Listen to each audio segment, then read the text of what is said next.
तो आपके सवाल हैं आज स्पेशल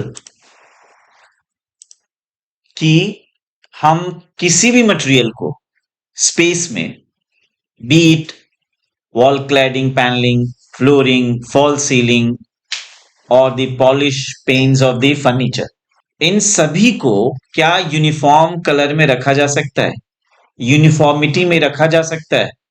इस सवाल के जवाब के लिए ये मैं वीडियो रिकॉर्ड कर रहा हूं।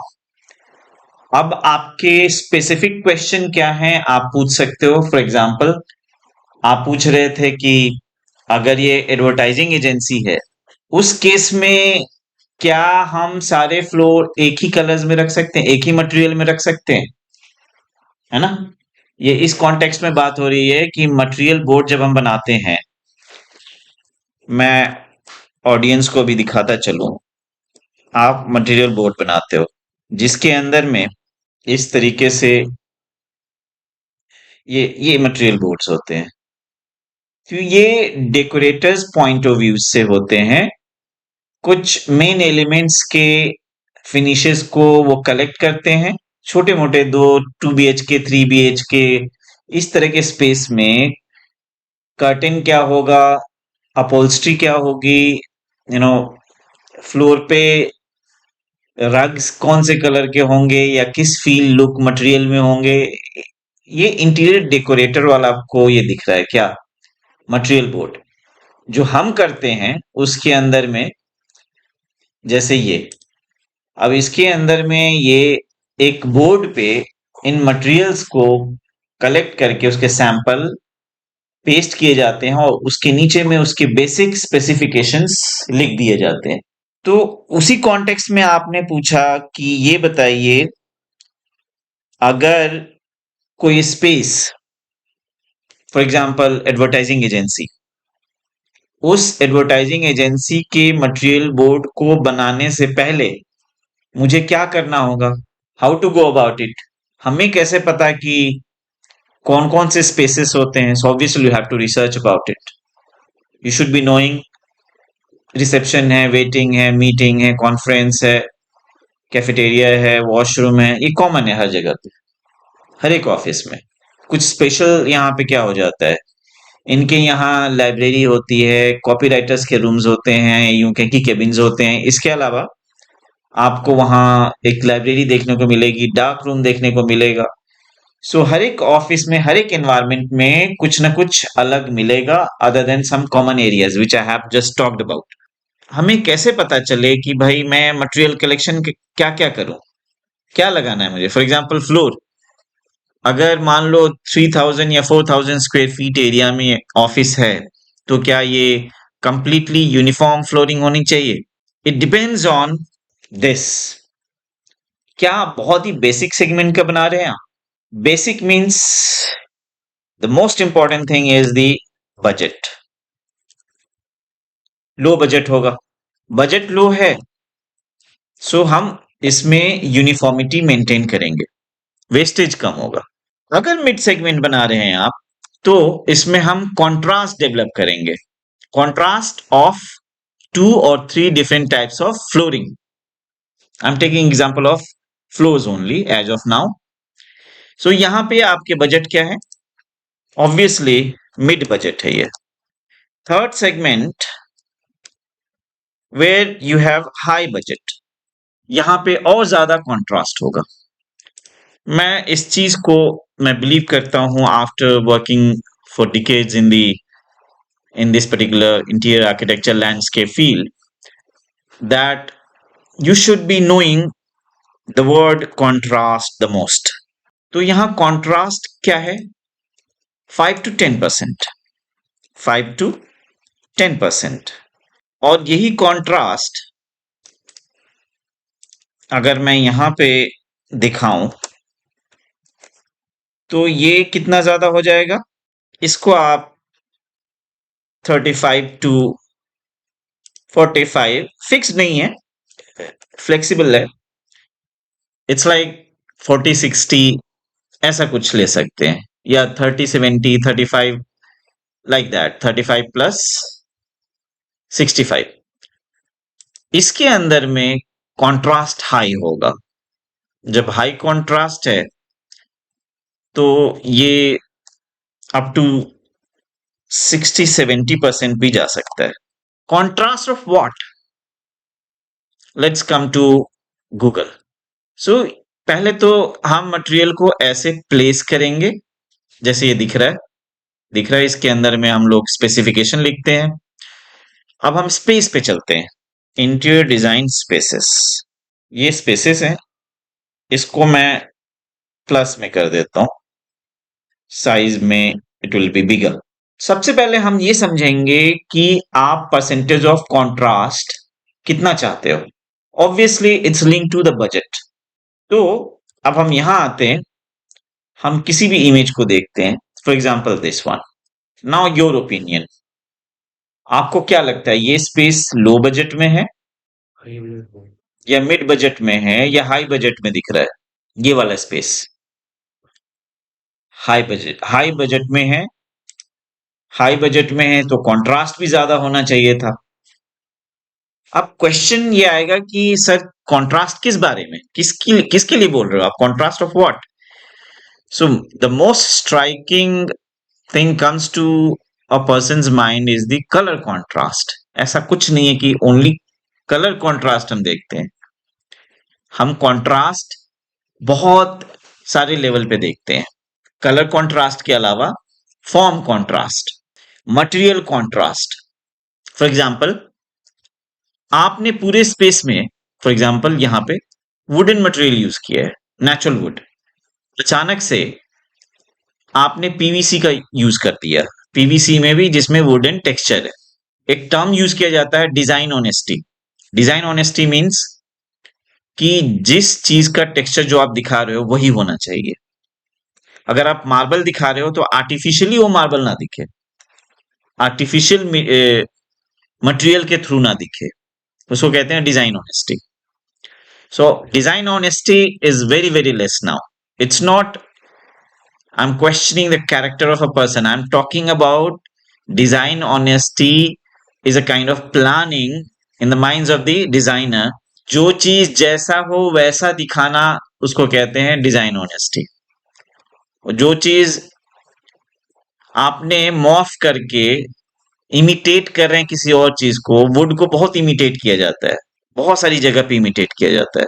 सो क्या है वहां पे डिजाइन ऑनेस्टी नहीं होती है। सो अचानक से इस स्पेस में आपने प्लास्टिक जैसी चीजों को नेचुरल मटेरियल के साथ में कॉन्ट्रास्ट कर दिया। सो ये भी एक कॉन्ट्रास्ट है। So do you think it should go like that? Walls में आपने पीवीसी के शीट को फिक्स किया है, लेकिन जितने भी फर्नीचर हैं वो नेचुरल वुड में है, टिम्बर में है, फ्लोर भी टिम्बर में है, वुडन फ्लोर में है। Most of the items, even decorative items, are also in natural material, maybe natural stone. तो अब मैं आपसे पूछता हूं, do you think this is a contrast? अचानक से आप आर्टिफिशियल चीज आप स्पेस में ला रहे हो। अब आपसे क्वेश्चन है जी, नहीं इसको आप कॉन्ट्रास्ट मानते ही नहीं मानते? क्वेश्चन आप ही के थे, मैं आप पे अब लागू कर रहा हूं, आपसे पूछ रहा हूं कि अगर आपने नेचुरल मटेरियल आपने 90% यूज किया है, अचानक से 10% आपने आर्टिफिशियल मटेरियल को यूज किया स्पेस के अंदर, तो क्या इसको हम कॉन्ट्रास्ट कहेंगे? कॉन्ट्रास्ट है ना ये, मटेरियल का भी कॉन्ट्रास्ट होता है ना, जैसे मैंने कहा। कलर तो वही है ना, कलर तो वही है ना, कलर। नहीं, मैंने कहा कि कॉन्ट्रास्ट जैसे अमीर गरीब, ये भी तो कॉन्ट्रास्ट है ना, इसमें कलर कहाँ आता है? कलर तो एक ठीक है, this is the basic way of understanding the contrast. मैं कह रहा हूं कॉन्ट्रास्ट कई लेवल पे होता है। अब इस स्टेटमेंट को देखिए, यहाँ पे लिखा हुआ है कि बेसिक सेगमेंट में लो बजट होता है, कॉन्ट्रास्ट बहुत कम होता है। ये कॉन्ट्रास्ट तो कॉन्ट्रास्ट है। अब यहाँ पे तो कॉन्ट्रास्ट कम है, लेकिन बजट इसका तो हाई दिख रहा है। अगर बहुत हाई नहीं है तो मिड सेगमेंट का तो दिख रहा है। सिर्फ एक फैक्टर अब नहीं देखेंगे, मल्टीपल फैक्टर्स देखेंगे। तो क्या आपको ये जो सेंटर टेबल है, ये सोफाज हैं, पफीज वगैरह, ये even the cladding on the wall and the glazing here in this side, ये आपस में लो कॉन्ट्रास्ट में है या बहुत हाई कॉन्ट्रास्ट में है? फॉर एग्जाम्पल, बहुत सस्ती सी चीज यहाँ लगा दी, महंगी सी चीज यहाँ लगा दी, ये सारे के सारे महंगे से दिख रहे हैं, सेटअप कॉस्टली है ना। तो यहाँ पे मतलब मटेरियल के लेवल पे कंट्रास्ट लो है। ये नहीं किया गया है कि सोफा 5 लाख का और ग्लेजिंग आपके 50,000 रुपए की, मतलब बहुत। अब जैसे यहाँ पे भी देखिए सेंटर टेबल सोफा, क्या ये लग रहा है कि आउट ऑफ ब्लू ये सेंटर टेबल को लाकर यहाँ रख दिया गया है? ये इसके साथ जेल कर रहा है, जेल कर रहा है मतलब कि इसको लो कॉन्ट्रास्ट में रखा गया है। सो कॉन्ट्रास्ट एक आइडिया है, एक ओपिनियन है। मैं ये नहीं कह रहा हूं कि कॉन्ट्रास्ट ऑफ द कलर, मैं बार बार कह देता हूं कॉन्ट्रास्ट मींस आप स्पेस में मल्टीपल फैक्टर्स को देखकर चलोगे कि कुछ चीजें मटेरियल का जैसे कॉन्ट्रास्ट है, मटेरियल के कॉन्टेक्स्ट में आज बात हो रही है तो मटेरियल को ही हम प्राइम रखते हैं अभी, कि इसकी अपॉल्स्ट्री में क्या आपको बहुत ज्यादा डिफरेंस दिख रहा है? नहीं दिख रहा है तो लो कॉन्ट्रास्ट में है। अगर ये कोई चीज लो कॉन्ट्रास्ट में है तो कहां जा रहा है वो? बेसिक सेगमेंट में। बेसिक सेगमेंट का आप कहोगे सर मतलब क्या है? बेसिक सेगमेंट का ये भी मतलब है कि आप ये बात करना चाहते हो कि ये मिनिमलिस्टिक भी है। Too many things, too many elements, too many contrast नहीं चाहते हो आप। कोई ऐसा मिड सेगमेंट होगा जहां पे आपने कॉन्ट्रास्ट किया। फॉर एग्जाम्पल, मान लीजिए मैं इसको लेता हूं और इसको मैं एनलार्ज कर देता हूं। आप मुझे बताएंगे कि इसमें कॉन्ट्रास्ट कैसा है, कितने परसेंट में है? Not only the colour contrast, material contrast, finishing contrast, her point of view से देखिए, बजट कॉन्ट्रास्ट। तो जहां कहीं भी आपको थोड़ा सा अपने आप को मिड सेगमेंट में, मिड बजट में लेके जाना है, तो अब कॉन्ट्रास्ट को बढ़ाना होगा। वो कॉन्ट्रास्ट अब दिख रहा है। बजट हाई करने के लिए मल्टीपल मटेरियल्स का यूज होना नीडेड है। जब आप फ्लोरिंग में भी कंट्रास्ट करेंगे, साइड में कुछ और मटेरियल, सेंटर में कुछ और मटेरियल, तो आपके कॉस्ट बढ़ गए, वेस्टेज बढ़ गए। आपने ये जो चीजें लगाई, इसके साथ में ये सेंटर टेबल लगाई जो कि मेटल बॉडी में है, जिसकी कॉस्ट इनसे ज्यादा होगी, तो आपने जानबूझ करके यहाँ पे कॉन्ट्रास्ट बढ़ाए हैं, क्योंकि वहां बजट आपको दिखा कि थोड़ा सा अब यहाँ पे हमारा हमारा क्लाइंट कर सकता है, तो आपने आपने कॉन्ट्रास्ट बढ़ा दिया। चीजें कॉपर में भी आती हैं, ये लेदराइट 250 रुपीज पर मीटर में मिल जाएगा। ये बहुत सारे मेटल्स जो गोल्डन दिखते हैं या गोल्डन उस पे कोटिंग है, वो अंदर से कुछ भी हो सकता है। आपने मान लो स्टेनलेस स्टील यूज किया, कॉपर यूज किया, आपने अच्छे खासे यहाँ पे स्पेंड करे, तो क्या किसी के कंट्रोल में है ये? बिल्कुल है। वो कौन है जो कंट्रोल कर रहा है? वो आपका बजट है। अब मुझे ये कहने की जरूरत नहीं है कि आपका क्लाइंट कौन होगा, यहाँ पे कौन होगा, यहाँ पे कौन होगा, यहाँ पे कौन होगा। जैसा बजट वैसा काम। यहाँ बेसिक काम दीजिए, यहाँ मिड लेवल का काम दीजिए, यहाँ लग्जरी काम दीजिए। यहाँ का कॉस्ट मान लीजिए 3,000 रुपीज पर स्क्वायर फीट दीजिए, या 5,000 रुपीज पर स्क्वायर फीट दीजिए, या 7,000 रुपीज पर स्क्वायर फीट दीजिए। अगर आपका क्लाइंट ना भी कह रहा हो, आप बजट बढ़ाने के लिए कॉन्ट्रास्ट कीजिए, फ्लोर में कॉन्ट्रास्ट कीजिए। There is no rule to fool, you fool the people the way they could be fooled. ये रूल चलता है इस फील्ड में। ये कोई सर्टेनिटी नहीं है कि भाई हम किसी स्पेस को कैसे डिजाइन करें। There is no certainty at all. कोई कहता है कि मुझे कुछ ऐसा चाहिए, तो भाई वो आप कर ही क्या सकते हो? यहाँ पे कॉन्ट्रास्ट बढ़ाना होगा। देखिए कॉन्ट्रास्ट, आप बैकड्रॉप देखिए, ये स्टेप्स देखिए। बहुत सिंपल भी हो सकता था लो बजट में। हाई बजट में जाने के लिए क्लाइंट कह रहा है उसको 5 लाख 7 लाख का यहाँ पे स्टैचू लगाना है। यहाँ एक वास लगाया जा सकता है, 1,000 2,000 रुपए में लगाया जा सकता था। यहाँ 15,000 रुपीज का एक चेयर लगाया जा सकता था। लेकिन उसको 50,000 वाला चाहिए। तो आपने क्या करा? सबसे सबसे ज्यादा इंपॉर्टेंट चीज क्या हो जाता है यहाँ पे? मटेरियल का कॉन्ट्रास्ट मारिए। Material contrast, material contrast, material contrast.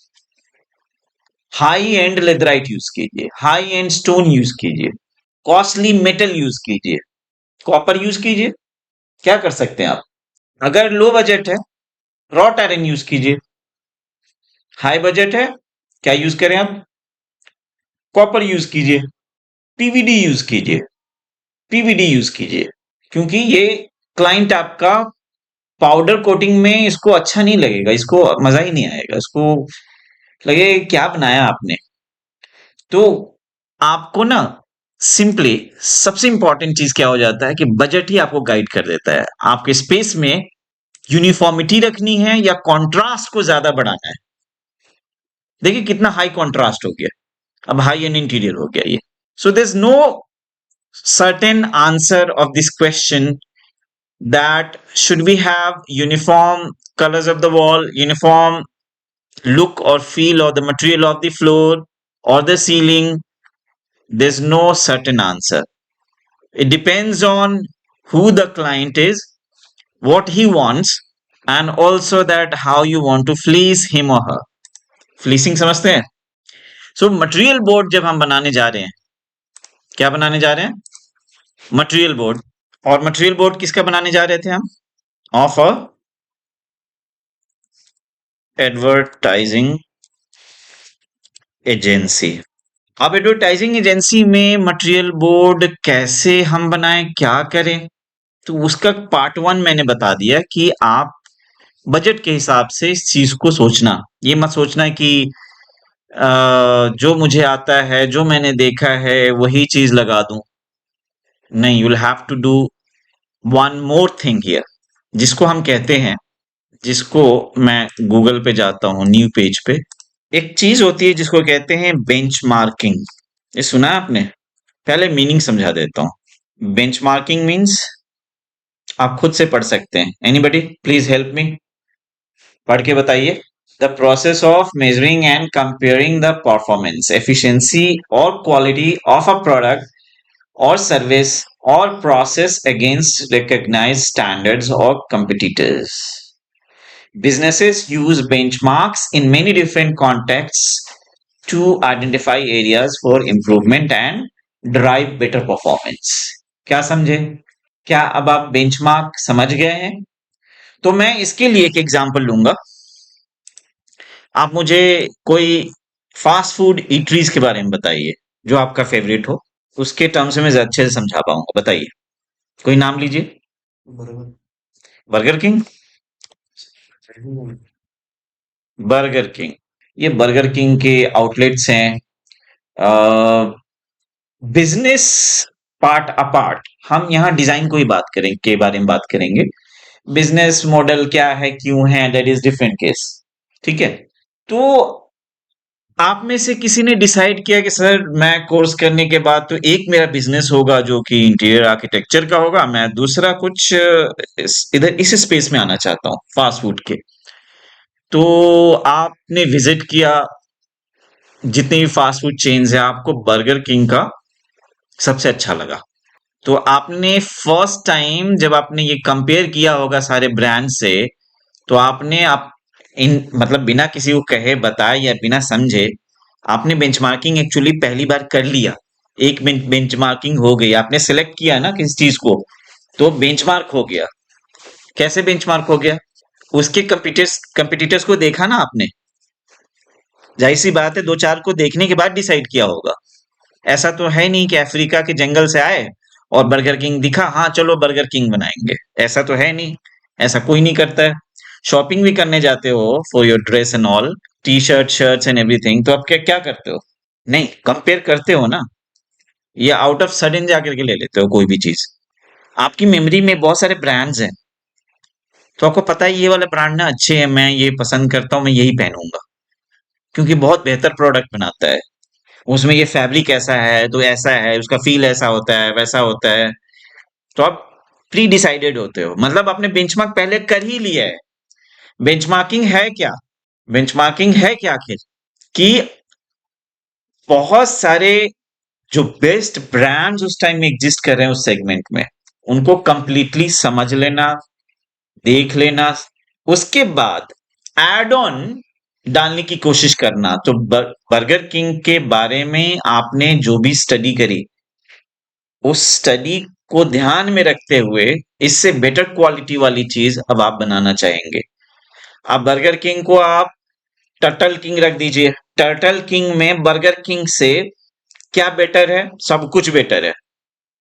Service better है, उसका लुक, फील, मेन्यू, प्राइसिंग, सब कुछ आपने बेटर किया। ये बेटर करने के लिए सबसे पहले क्या करना होगा? बेंचमार्क, स्टडी करनी होगी, जाना होगा, समझना होगा। कल को आप इंटीरियर डिजाइन फॉर्म बनाने जा रहे हैं, तो आपने क्या करा? जो गांव में घर बनता है उसमें एक प्लॉट ले लेते हैं, चारों तरफ से वो क्या करते हैं? घेर देते हैं, rooms rooms rooms rooms, gate लगाया, बीच में आंगन। This is the basic, most basic planning of the space. या कुछ ऐसा होगा कि किसी ने प्लॉट लिया, लाइन से 4 5 7 रूम बना दिए और चारों तरफ खाली खुला हुआ। तो बेंचमार्क करने के लिए जो डिजाइन फॉर्म ऑलरेडी एग्जिस्ट कर रहे हैं, जो बेस्ट कर रहे हैं इंडस्ट्री में, उनको क्या करोगे? आप स्टडी करोगे, उनको समझोगे, उनके मॉडल को समझोगे, उनके काम को समझोगे, और समझने के बाद ही तो बेहतर कर सकते हो ना उससे। तो बेंचमार्क जैसे ही आपने कर लिया ना, तो आपको कोई भी प्रोजेक्ट दिया जाए, अब आप प्रोजेक्ट का नाम लीजिए, किस तरह का प्रोजेक्ट आप करना चाहेंगे या कर सकते हैं फ्यूचर में। मान लीजिए आपको एक बैंक का प्रोजेक्ट मिला, कोई अमेरिकन बैंक है, बहुत ही हाई बजट बैंक है, जिसको इंटीरियर करानी है। तो क्या हम एसबीआई जा करके, यूनियन बैंक जा करके, फेडरल बैंक जा करके स्टडी करके आए, बैंक ऑफ बड़ौदा स्टडी करके आए? किसको स्टडी करना है? बेंचमार्क करने के लिए। डिजाइन में benchmark is very very important thing. ये बेंचमार्किंग वैसे बिजनेस में पढ़ाया जाता है। It doesn't matter. देखिए, कुछ फील्ड एकेडमिक होते ही नहीं है, डिजाइन भी एकेडमिक फील्ड नहीं है। इसमें कोई भी सर्टेन चीज फिक्स नहीं कर सकते कि यही पढ़ना चाहिए, यही करना चाहिए। ये बेवकूफ लोग पढ़ाते हैं आपको, डिजाइन बता के आपको डेकोरेशन बेच रहे होते हैं। आपको सिंपली देखिए, जिंदगी में क्लैरिटी बहुत ज्यादा इंपॉर्टेंट है। डिजाइन कर रहे हैं, you should be very much clear कि भाई मैं बेहतर डिजाइन करूं तो करूं कैसे। वो तरीका मैं सिखा रहा हूं। बेंचमार्क कीजिए। बेंचमार्क डिजाइन इंस्टीट्यूशन को शायद पता हो ना हो, ये बिजनेस वालों को पता होता है। हमें उससे क्या? वो बिजनेस से आता हो, वो आर्ट से आता हो, प्योर आर्ट से, फाइन आर्ट से, ग्राफिक आर्ट से, सिविल इंजीनियरिंग से, मैकेनिकल इंजीनियरिंग से, कहीं से भी कोई चीज आता हो, आप अपने फील्ड में इस्तेमाल करो। मैकेनिकल इंजीनियरिंग वाली चीजें फर्नीचर में यूज हो रही हैं। रिमोट कंट्रोल से अपने टीवी को अंदर कर दो, सीलिंग के अंदर, फर्नीचर के अंदर मैकेनिकल चीजें यूज हो रही हैं। कोई कहेगा मैं तो इंटीरियर डिजाइनर हूं, मैं तो वही बेंच डेस्क टेबल बनाना जानता हूं, मैं स्टूल बनाना जानता हूं। तो भाई किस बात के इंटीरियर डिजाइनर हो आप? 2025 में जी रहे हो, 26 27 28 आने वाले टाइम में, जहां आईटी एआई मैकेनिकल चीजों का इतना ज्यादा यूज हो गया है। अब हॉस्पिटल में जाओगे तो रोबोटिक्स ऑपरेशन हो रहे हैं। तो भाई आपके फील्ड में भी तो बहुत कुछ हो रहा है ना। हमारे फील्ड में भी रोबोटिक्स यूज हो रहे हैं डिफिकल्ट ज्योमेट्री को बनाने के लिए। तो मैं आपको जो सिखा रहा हूं, एक एक इम्पॉर्टेंट पॉइंट ये है कि भाई बेंचमार्किंग सीख लो। बेंचमार्किंग सीखने के बाद आप जितना अच्छा कर सकते हो ना, ये जो कम अकल कम बुद्धि वाले जो डेकोरेशन का कोर्स करा रहे हैं या कर रहे हैं, वो नहीं कर पाएंगे, कर ही नहीं पाएंगे, सोच ही नहीं पाते वहां तक। सोच, आप पहुंचोगे ही नहीं वहां तक, करोगे कहां से? सो बेंचमार्किंग करने के लिए क्या करना होगा? हाँ, तो बेंचमार्किंग करने का बेस्ट ये तरीका है कि बेस्ट को निकाल लो। 4 5 7 10 आपको फॉर्म खोलनी है तो बेस्ट निकाल लो। आपको इंटीरियर देखनी है तो बेस्ट 10 इंटीरियर्स को देख लो। उसके बाद उसमें 2% 5% 10% जितनी भी आपकी लिमिट है बजट की, प्लस कर दो। आप आपके बाद 5 साल 10 साल बाद आपका मान लो पूरे शहर में सबसे अच्छा इंटीरियर है, आर्किटेक्चर है। 10 इयर्स बाद डेवलपमेंट्स होंगे बहुत सारे, best minds are there in the market, कुछ नई नई चीजें करेंगे, तो आपको वो बेंचमार्क करके वो फिर आगे बनाएंगे। हर एक रोटेशन में 2 3 4 साल में पिछले वाले को बेंचमार्क किया जाता है। गाड़ी का देख लो, मोबाइल का देख लो, सब क्या है, बेंचमार्किंग ही तो है। पहले 2 साल 3 साल पहले ये था, अभी ये है, 3 साल बाद कुछ और है, आगे 6 साल बाद कुछ और है, 9 साल बाद कुछ और है। ये आता कहाँ से है? अचानक से ऐसा तो होता नहीं है। जैसे कि नोकिया नोकिया ने कहा मैं तो बेस्ट हूं, लोगों ने कहा हाँ you are the best, you are the best. क्योंकि वो आपस में जब लड़ाई होती थी स्टूडेंट्स में भी, तो एक दूसरे को नोकिया के फोन को चला करके एक दूसरे के सर पे मार देते थे, गिर जाता था, टूटता नहीं था, सब नोकिया नोकिया नोकिया कर रहे थे। नोकिया का ढोलकिया दूसरों ने आकर के फोड़ दिया। हार्डवेयर तो तुम्हारे अच्छे थे, लेकिन सॉफ्टवेयर में तुम्हारे कुछ था ही नहीं। ये सॉफ्टवेयर वाले आए, इनको किक आउट कर दिया। तो कुछ कुछ और लोगों ने उसको अपने हाथ में लिया, नोकिया को, दूसरे बिजनेस ग्रुप्स ने, उन्होंने फिर से पुश करने की कोशिश करी। अब देखिए, नोकिया को बेंचमार्क करके दूसरी कोई कंपनी आ नहीं पाई हार्डवेयर में। एक नई चीज आ गई, सॉफ्टवेयर, जो कि अब हार्डवेयर की वैल्यू खत्म हो गई। फॉर एग्जाम्पल, आज के फोन 2 साल के लिए बन रहे हैं, कंपनी खुद कह रही है कि 2 साल बाद फेंको इसको, हटाओ, क्योंकि ज्यादा बेचना है ना उन्हें, महंगा भी बेचना है और ज्यादा भी बेचना है। नोकिया कहता था ये लो 10 साल 5 साल 7 साल चलाते रहो, नया मत खरीदो। लोग कहते थे very very happy, very very happy, I am African, I am very very happy, I am Asian, I am very very happy, क्योंकि हमारे पास पैसे कम होते हैं। तो उन लोगों ने अमेरिकन मॉडल डाला कि नहीं अभी लो और खरीदो, और जल्दी जल्दी जल्दी जल्दी खरीद के बेचो, फ्रेंड्स को दे दो, फैमिली में दे दो, नया मोबाइल खरीदो, नया मोबाइल खरीदो। और फीचर भी नए नए ला देते हैं, मॉडल भी नया नया ला देते हैं। अरे हमने आईफोन ये लिया है वो लिया है, मैं सुन के परेशान हो जाता हूँ। न्यू जनरेशन बात करती है, मेरे पास तो 13 है 14 है 15 है, पता नहीं कितना चल रहा है। ये सब क्या है? एक है माइंड में हाइप क्रिएट करना। बहुत सारे डिजाइनर्स हैं, वो 5 स्टार में ही मिलते हैं अपने क्लाइंट से। क्या है? अपना हाइप क्रिएट किया हुआ है।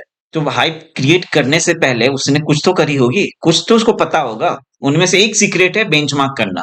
सो जो ये चीज बता रहा हूं, ये एक सीक्रेट बता रहा हूं कि आप बेंचमार्क करोगे, उनकी इंटीरियर्स में जाओगे, विजिट करोगे, इनके बेस्ट ब्रांचेस में जाओगे। इनके बहुत सारे ब्रांच, बहुत छोटे ब्रांच भी हैं, बहुत बड़े ब्रांच भी हैं। तो उनको हर एक को स्टडी करोगे। आप इनके फॉरेन आउटलेट्स में भी जाओ, इंडियन आउटलेट्स में भी जाओ। उसके बाद जाहिर सी बात, आप किसी किसी चीज के सर्च में हो। किस चीज के सर्च में हो? बेस्ट के। आपको बेस्ट लगा, इस बेस्ट में भी बेस्ट ब्रांचेस में गए, उन बेस्ट में से आपने कहा कि अरे ये चीजें इसकी अच्छी हैं, let's do something over it. तो हम क्या कर रहे हैं? इंफॉर्मेशन ऑलरेडी हमारे आसपास होती है। देखो, अकल या अकलमंदी किसे कहते हैं? कि दूसरे के एक्सपीरियंसेस से सीखो। आपकी लाइफ स्पैन बहुत छोटी है। जो बिजनेस वाला, काम करने वाला, काम धंधे वाला जो पीरियड है ना आपकी जिंदगी का, बहुत कम है। ये तो है नहीं कि हम नई नई चीजें, जिसको कहते हैं री इन्वेंट द व्हील। अब जैसे कि एक चीज और मैं दिखाना चाहूंगा यहाँ पे। एक बाइक लॉन्च हुई है या लॉन्च होने वाली है, रिसर्च स्टेज में है। क्या आपने ये सुना था पहले? ये क्या है? ये बच्चे बेंचमार्किंग है। न जाने कितने तरह के व्हील्स बने हैं अभी तक। ट्रक के व्हील देखे होंगे, कार्स के व्हील्स देखे होंगे, बाइक के देखे होंगे, बाइसिकल के देखे होंगे। क्या आपने ऐसा भी व्हील देखा था या सोचा था कि ऐसा बनाया जा सकता है? तो जिसने ये बनाया उससे पहले उसने क्या करा होगा? सिंपल एक चीज करी है, बिल्कुल। बेंचमार्क करी है। सबको स्टडी किया होगा, लाओ सबको देखते हैं क्या क्या होता है। कहाँ पे किया होगा? इंटरनेट पे किया होगा, यूट्यूब पे किया होगा, सोशल मीडिया पे किया होगा, कुछ बुक्स में से किया होगा, कुछ दुनिया के जो रिसर्च सेंटर्स हैं वहां से भी उसने इंफॉर्मेशन ली होगी।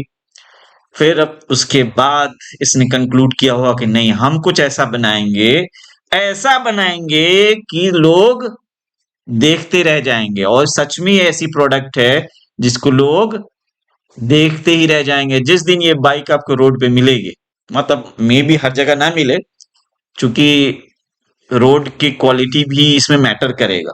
तो जिस दिन आपको दिखेगा फर्स्ट टाइम, आपके माइंड में क्या होगा?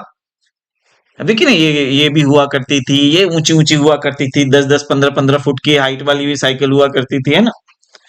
तो सब कुछ स्टडी किया, उसके बाद इस पे कंक्लूड हुआ कि अरे इस बाइक में क्या फीचर है? जानते क्या फीचर है इसके अंदर में? ये साइडवेज भी चला जाएगा। आपकी बाइक की लिमिटेशन है वाइल रोटेटिंग, यहाँ लिमिटेशन है, ऐसे चला जाएगा ये पूरा ऐसे, किसी डिग्री पे, हाँ कहीं भी राइट लेफ्ट आगे पीछे कैसे भी घूम जाता है। जब हम बाइक राइड करते हैं एक लिमिटेशन होती है, हैंडल एक एंगल पे जाने के बाद टक हो जाता है, स्टॉप हो जाता है, उस एंगल से ज्यादा आप जा नहीं सकते। ये कहता है नहीं आप बोलो ना किधर घुमाना है। So interesting. सो ये एक बेंचमार्किंग का बेमिसाल नमूना है। मैं ये इसलिए दिखा रहा हूं, कुछ लोग कहेंगे सर आप प्रोडक्ट में आ गए।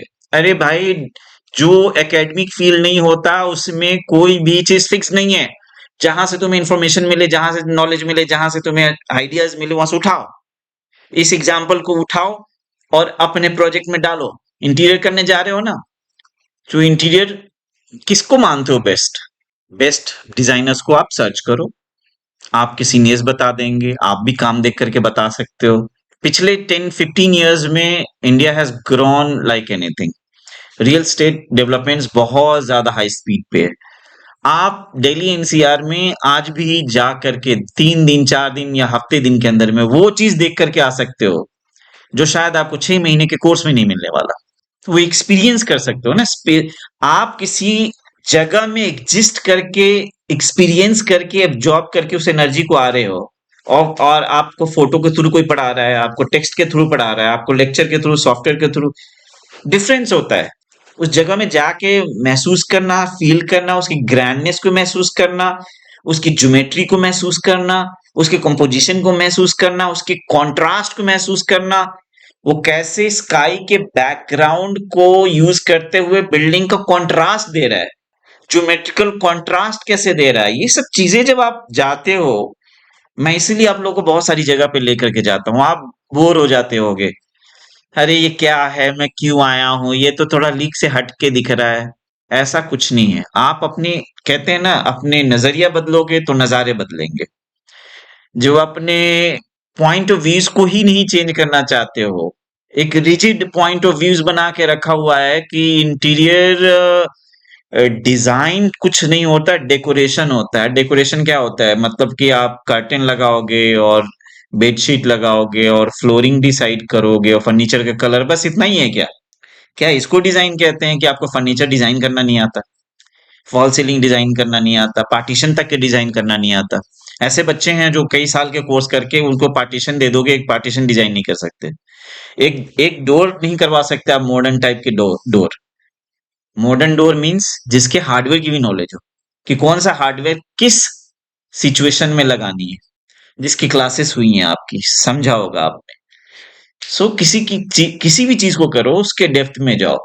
मैं अगर आपको बोलूं कि देखो मैं एक रेस्टोरेंट खोल रहा हूं, जिसके अंदर में कोई रेस्टोरेंट खोल रहा हूं, ठीक है, मैं यहाँ पे मेन एंट्री दिखा रहा हूँ, मेन एंट्री है, एंट्री है, चलो इसको ही ले लेते हैं।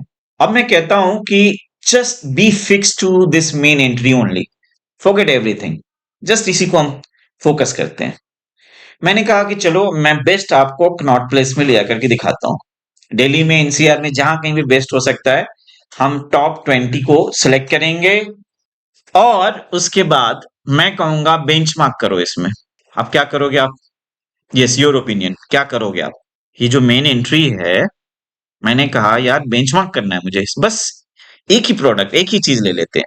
उसकी ज्योमेट्री देंगे। नहीं देखेंगे नहीं, बेंचमार्क क्या करोगे आप? बेंचमार्क करने का मतलब समझ गए ना? पहले तो हमने 20 को स्टडी करके आना है, उनकी प्रॉज एंड कॉन्स को देख के आना है, फिर बैठना है आराम से ऐसे कॉन्सेंट्रेट करके और जॉट डाउन करना है कि हम ऐसा क्या कर सकते हैं जो बेंचमार्क हो जाए। बेंचमार्क का मतलब सिंपल है कि हम उसे बेहतर बना पाए, सिस्टम बेहतर, लुक बेहतर। हो सकता है कहोगे सर लुक में क्या ही कर सकते हैं, ठीक है, लुक सेम रहने दो, लेकिन सिस्टम बेटर हो सकता है। आपने रिवॉल्विंग डोर देखे हैं? रिवॉल्विंग डोर, आप आपका ये टॉपिक अभी आना है तो मैं फिर भी दिखा देता हूँ। कुछ ऐसा होता है, क्या आजकल देखने को मिलता है क्या ये इस तरह का? कहाँ देखा आपने अभी, मतलब रिसेंटली ऐसा बन रहा है कहीं पे, मतलब यूज हो रहा है? बहुत सारे मॉल्स में, होटल्स में ये पहले बहुत यूज होता था, बहुत ज्यादा। अब इसका ट्रेंड कम होता जा रहा है, ना के बराबर है। रिवॉल्वर डॉग के आपके सप्लायर्स भी आपको कम मिलेंगे। जो चीज बिकती नहीं है तो क्यों बनाए, प्रोडक्ट क्यों बने? तो कोई कहेगा सर आपने ये जो दिखाया ना, मैं क्या करूंगा, ये वाला सिस्टम यूज कर दूंगा। तो जानते हैं वो क्या कर रहा है, वो बेंचमार्क कर नहीं रहा, क्योंकि उसने तो देखा ही ना जाके। उसे लग रहा है कि ये नई चीज है, ये बहुत पुरानी चीज है, न जाने कब से यूज हो रहा है ये। तो एक नेगेटिव बेंचमार्किंग में चला जाएगा वो इंसान जो बिना सोचे समझे किसी चीज में उतर आता है। मुझे स्केचिंग आती है, मैं बहुत अच्छा इंटीरियर डिजाइनर आर्किटेक्ट बन सकता हूँ ना, आप नहीं बन सकते। इसमें थॉट प्रोसेस, आपकी लॉजिक, आपकी रीजनिंग बहुत ज्यादा मैटर करती है। ये लाल पीले करने के लिए कलर वगैरह कोटिंग ये सब 3 महीने 2 महीने में सीख जाते हो आप, किसी साइट पे जाकर सीख जाते हो आप। आपको क्या यूज करना होता है, अपनी रीजनिंग लॉजिक। अभी जो मैं आपको चैलेंज दे रहा हूँ ना, कुछ बच्चों को ये लेक्चर समझ ही नहीं आएगा, वो कहेंगे यार ये क्या, ये कोई कोर्स कर की बात थोड़ी हो रही है। अरे यही कोर्स की बात हो रही है, आप बेंचमार्क सीखो लगाना। इस जगह पे ये कोई बेवकूफ जा करके लगा दे तो कौन सा बेंचमार्किंग हुआ जी, ये नेगेटिव बेंचमार्किंग में जा रहा है वो। उसको पता ही नहीं है, उसने स्टडी ही नहीं करी। वो जाकर के top notch 10 high and restaurants में नहीं गया है वो, उसने एंट्रेंस देखा ही नहीं है। आउट ऑफ ब्लू शुरू हो गया कि हम तो ये लगा देंगे, ये वाला यहाँ पे लगा देंगे। तो मुझे बताइए, सिस्टम में बेंचमार्क करने के लिए हम क्या स्टडी करेंगे जाकर के ये 20 डिफरेंट आउटलेट्स में, क्या चीज उनका देख कर आएंगे? हार्डवेयर। उनका हार्डवेयर देख करके आएंगे। 20 डिफरेंट जगह पे कुछ बहुत सिमिलर चीजें यूज करी होंगी, may be but hinge use कर लिया होगा, लेकिन कुछ जगह पे अलग चीजें यूज करी होंगी। फॉर एग्जाम्पल कौन सा, एक जो अंदर की तरफ होता है उसको क्या कहते हैं, बटर जो फ्रेम के अंदर ही चला जाता है? बटर ने कंसील। कंसील्ड। तो कंसील हिंज किसी ने यूज किया होगा। और क्या यूज किया होगा, किसी ने ऑफसेट यूज किया होगा। आप सबको देख करके उसकी उसके फील लुक उसकी वर्किंग सबको देखोगे, और देखने के बाद लगेगा यार इसमें ये कमी है, इसमें ये अच्छाई है, इसमें ये कमी है, इसमें वो कमी है। And then you will decide कि जो मैं करूंगा इनमें से बेस्ट होगा। सो बेस्ट में से बेस्ट निकालने को बेंचमार्किंग कहते हैं। जो बेस्ट में से बेस्ट आज निकला है वो कल के लिए वेस्ट है, वो परसों के लिए अगेन वेस्ट है। हर नए दौड़ हर नए टाइम के लिए पिछला सब कुछ क्या है, वेस्ट है। मैं ऐसे टेंस एंड डिफरेंट एग्जांपल्स दे सकता हूँ, लेकिन इंटीरियर डिजाइनर्स जनरली ये डेकोरेटर्स ज्यादा है। 95% जो बच्चे पढ़ रहे हैं वो सब डेकोरेटर है, उनको डिजाइन विजाइन का कुछ आइडिया वाइडिया है नहीं। तो मैं कुछ बातें बोलूंगा उनको जचेगी नहीं या समझ में नहीं आएगा, वरना मैं एग्जाम्पल्स के एग्जाम्पल्स दे सकता हूँ। अभी आपने सुना होगा कि अभी जो वॉर अभी चल रहा था, या 10-12 डेज वॉर हुए, उसमें डिफरेंट यू नो वेपन्स का यूज किया गया है, जिसमें सबसे ज्यादा यूज किया गया क्या, ड्रोन्स और मिसाइल्स। मिसाइल्स जिसे कहते हैं लोग, कुछ लोग। तो उसमें क्या दिखा, अगेन बेंचमार्किंग दिखा। क्या बेंचमार्किंग था, कि स्ट्रेट पाथ में जाती थी मिसाइल्स, अब वो डांस करके भी जा सकती है। स्पीड 5-7 मैक का होता था, 8 मैक का होता था, 15 तक भी जा सकती है। पेलोड कम होता था, ज्यादा हो सकता है। रडार सिस्टम को दिख नहीं सकता है। ये क्या हो रहा है दुनिया भर में, ये इसी को कहा जाता है बेंचमार्क। ऑलरेडी जो एग्जिस्ट कर रही थी उससे बियॉन्ड कुछ लोग लेके गए इस साइंस को, इस चीज को, इस स्ट्रीम को। हर स्ट्रीम में हो रहा है ये, हर स्ट्रीम में हो रहा है। तो आपके फील्ड में भी हो रहा है। आपको ये करना चाहिए। अगर आप बेंचमार्किंग सीख गए ना, तो आप कितना भी घटिया काम करोगे ना, तो आप हमेशा टॉप में रहोगे, टॉप 10 में रहोगे। क्यों? क्योंकि आपकी चीजें रिसर्च बेस्ड हो जाती हैं। आउट ऑफ ब्लू जो काम करता है ना, यहाँ चलो जी उठे और चले गए और काम करके आ गए, तो उससे आप, you are not satisfying the need of being really a good designer. जैसे फॉर एग्जांपल, कुछ लोग ऐसा समझते हैं कि हमने इंटरनेट से फोटो निकाले, जैसे ये फोटो दिख रहे हैं ना, इनमें से 10 फोटो निकाले और उन्हीं को बेंचमार्क कर लेते हैं। फोटो से फोटो निकाल के कहते हैं बेंचमार्क हो गया, मेरा बेंचमार्क हो गया।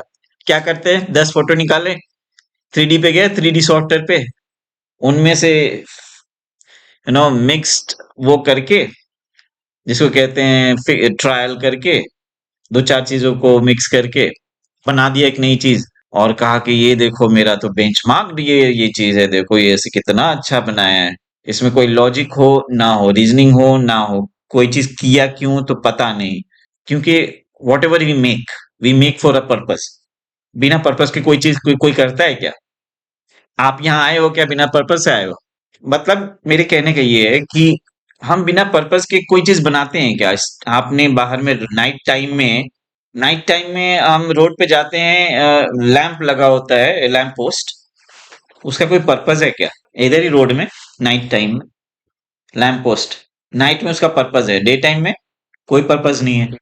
रोड में दोनों साइड में थोड़ा सा एलिवेटेड एक प्लेटफॉर्म जैसा होता है जिसको हम लोग कहते हैं पेवमेंट। क्या पर्पस है उसका?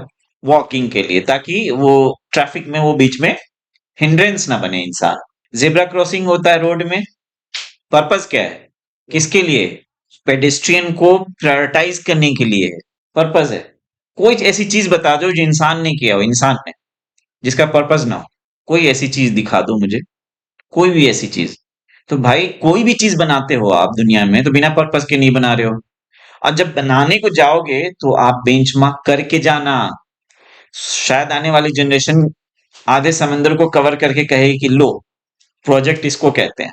तुम लोग क्या बेवकूफ बना रहे थे? 700 मीटर, 800 मीटर, 1000 मीटर की बिल्डिंग बना के बहुत लोगों को बेवकूफ बना रहे थे, कह रहे थे देखो मैंने तो बेंचमार्क कर दिया, देखो सबसे ज्यादा अच्छा बना लिया। So there is no limit. So design, ambition, इनका कोई लिमिट नहीं है। किधर से भी कैसे भी अचीव क्या करना है आपको? बेंचमार्क्ड स्पेस, बेंचमार्क्ड इंटीरियर आर्किटेक्चर, जो कभी न था वो करना। उसको करने के लिए एक और चीज मैं आपको सिखा देता हूं, सीखना चाहते हैं? बस लास्ट पॉइंट। क्या आपने कभी रियलाइज किया है कि जो हम किसी भी चीज को बनाते हैं, रोड बनाएं, स्ट्रीट बनाएं, बिल्डिंग बनाएं, इंटीरियर बनाएं, कोई भी एम्बियंस स्पेस क्रिएट करें, हम प्लेग्राउंड बनाएं, कुछ भी हम जो बनाते हैं, जैसे मैंने कहा ना, इंसान बनाता है, डेवलप करता है स्पेसेस को, बैरन लैंड को कुछ डेवलप करता है। सबसे बड़ा रोल किसका है मालूम है उसमें? ज्योमेट्री का। क्यूब शेप में है, कोई चीज क्यूबॉइडल शेप में है, कोई पिरामिड शेप में है, कोई ट्रेपेजॉइडल शेप में, 3D फॉर्म में अगर टर्म में बात करें तो फ्रस्टम में है, कोन में है, सिलेंडर में है, पॉलीहेड्रॉन में है। ये ज्योमेट्रीज ही तो यूज हो रहे हैं ना हर जगह पे। तो क्या आपने कभी एफर्ट्स लगाया? मैं सबसे पूछ रहा हूँ, 5 साल 10 साल से काम कर रहे होंगे इंडस्ट्री में, क्या आपने कभी एफर्ट्स लगाया कि जो ज्योमेट्री यूज हो रही है, इस ज्योमेट्री को मैं बेंचमार्क करके नेक्स्ट प्रोजेक्ट में यूज करूं? सो थॉट प्रोसेस आपका क्या है ना, वो आपके फ्यूचर को बनाता है। सोचते कैसे हैं? क्या आपने कभी चैलेंज किया है उस फील्ड के मास्टर को, उस फील्ड में जो बेस्ट कर सकता है? क्या आपने उसके काम को देख करके घर में ही, मन में ही बैठे बैठे चैलेंज किया है? करके देखोगे ना तो आपको डेप्थ में जाना होगा। वो जितना जानता है उससे आगे निकलने की कोशिश करोगे आप। रियल बेंचमार्क तो वैसे होता है। आपको किसी चीज में बेस्ट होना है ना, हम्म, आप किसी फील्ड का एक नाम लीजिए जो बेस्ट है अपनी फील्ड में। किसी फील्ड में आप नाम बताओ। जो बेस्ट अपनी फील्ड में। हाँ, अपने फील्ड में वो बेस्ट है, मतलब माना जाता है, सपोजेटली। बेस्ट होता है नहीं होता है वो तो उसका काम ही बता देता है। Best doctors, best engineers, best actor, कुछ भी आप उठा सकते हो। Best architect, best interior designers, decorators. तो मुझे ये बताओ कि आपने कभी बेस्ट को चैलेंज किया है? चैलेंज का मतलब नहीं उसके घर गए, कहा कि देखो मैं, तुम्हें कुछ नहीं आता, मैं आप तेरे को बताता हूँ कैसे होता है ये काम में, मैं तुमसे बेस्ट कर सकता हूँ। बेस्ट का मतलब है कि उसके बेस्ट कंपोजिशन को देखने के बाद अगर आपके माइंड में उससे परे, उससे अलग, उससे अच्छा आइडिया नहीं आ रहा है तो चैलेंज थोड़ी कर रहे हैं आप, इमिटेट कर रहे हैं। चैलेंज मीन्स कि उसके आइडियाज को पंक्चर कर देना, ये दिखा देना कि तुम्हारे डिजाइन में कितनी खामियां हैं। और ऐसा होता भी है। हम मान के चलते हैं ये बेस्ट हैं, इनका सब काम बेस्ट है, ये बहुत अच्छा लिखते हैं, पढ़ते हैं, बनाते हैं। कई बारी उनके लूपहोल्स होते हैं, उनको भी पता होता है, वो पब्लिक में नहीं लाते हैं। ऐसे लोग हैं जो चैलेंज कर देते हैं, चैलेंज करने के बाद वो अप्रिशिएट करते हैं कि आपने मेरी कमी को पकड़ ली। A person who is enlightened will always receive criticism in positive way. वो बुरा नहीं मानेगा कि अरे मेरे को तुमने चैलेंज कर दिया, मेरा नाम सुना है। So best is best because he never believes in the worst. On this note, I'm ending this lecture. Thank you very much for watching this video.